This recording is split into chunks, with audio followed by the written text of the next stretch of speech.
had a 6.25 point reduction in pain that was necessary to show a difference. To put that into average scope and scale so people can understand what I'm saying is that there's nothing in medicine that does that. I looked and analyzed hip arthroplasty, so hip replacement data is a 4.8.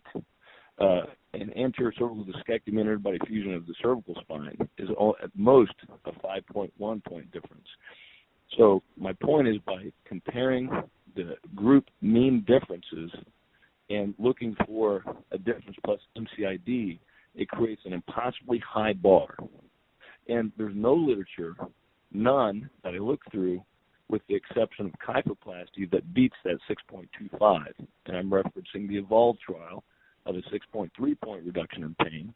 I'm also referencing the largest registry in the United States vertebroplasty, vertebral augmentation registry that was done by Society of Interventional Radiology, that had a 6.7 point reduction in pain. But other than those two differences, kyphoplasty, there's nothing we do in medicine, no surgery, no medication, no treatment that we do that would best that impossibly high bar of VERTAS 4. And that comes from the difference between the average means rather than a clinically relevant response difference. But didn't just the periosteal infiltration reach that level also? So here's another important difference. Periosteal infiltration does not reach the same difference. So the average reduction in pain for the 2009 New England Journal articles was about the same. The Buchbinder reduction in pain was a 2.3. The Kalmus, I'm referencing the lead authors, was a reduction in pain of 3. The reduction in pain in the Ferinescu trial, VERTAS 4, was a 4.75. So these are very heterogeneous. And let me reference the vertebroplasty reduction in pain, for example, in the Buchbinder trial was a 2.3. So we have a real methodology problem, because in the United States Registry, the average reduction in pain all across the country with all the participants, the mean reduction was a 6.7. So that's, almost 3 times the benefit for vertebral augmentation that we get every day around the country as compared to the Buchbinder trial for vertebroplasty. And it's more than twice that of the INVEST trial. Yeah, I understand that in the 2009, one of the criticisms was the patient selection criteria were not that good. But in the VERTAS 4, again, just to be clear, that the active sham they both had basically statistically insignificant difference. Are you saying that somehow the sham group was different than the non-sham group in VERTAS 4? So no, Dr. Haug. What I'm saying is to use the mean difference between the groups takes a much higher number. So let me compare VERTAS 4 versus the Buchbinder trial. Buchbinder also used the mean difference between groups. Vertebroplasty and sham had 35 and 38 patients. Statistically, if you were to analyze that paper and plan this project, you would need 120 patients in each group instead of 35 and 38 to detect that MCID. So there's no way at 78 total patients you can get that when what you need is 240. And so for VERTAS 4, they had more patients, but the critical error is they still used the mean difference between the MCID, which creates what I was saying previously, a 6.25 point betterment of vertebral. That's an impossibly high bar. You could have put whatever compared to sham and VERTAS 4 and come out with a negative trial, including cervical spinal fusion, arthroplasty, pain pumps, neuromodulation, epidural injections, RF ablation, anything that we do. You're saying the difference, that they're that close that to have it powered to show, let's assume there was a small difference, that it would have required to be much more powered to show that difference. Yes, and this has been described. I mean, the vapor trial, for example, was published in Lancet. They used a clinically relevant difference between the means, between the groups. And that was powered. They had a little bit in excess of 120 patients, and that was statistically significant.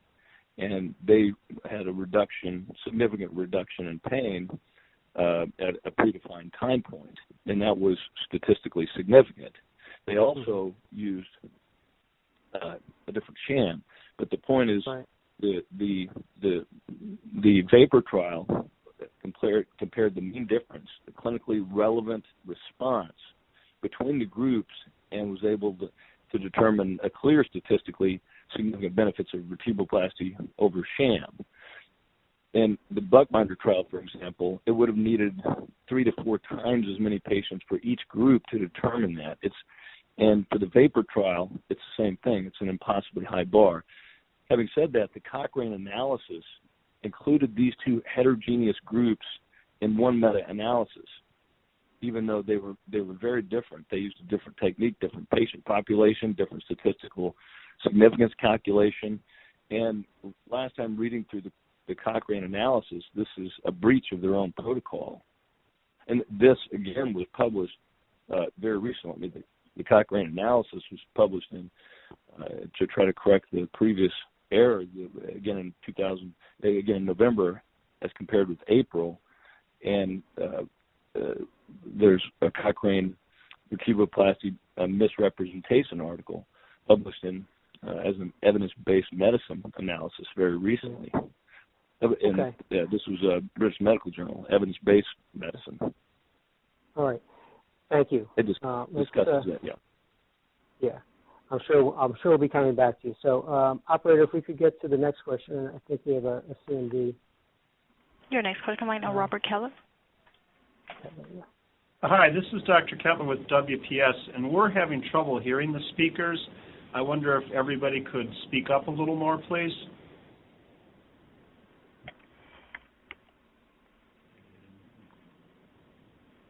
That's all I have. They sound okay to me. Anybody, are the other CMDs on the call? Anybody else having trouble hearing? Not here, Craig. For how widespread this is. No. We hear it fine. I can hear him very fine. Okay. It sounds like it might be a local issue. And then, operator, if you could open the line of the next person, but I have a question for that person before she speaks.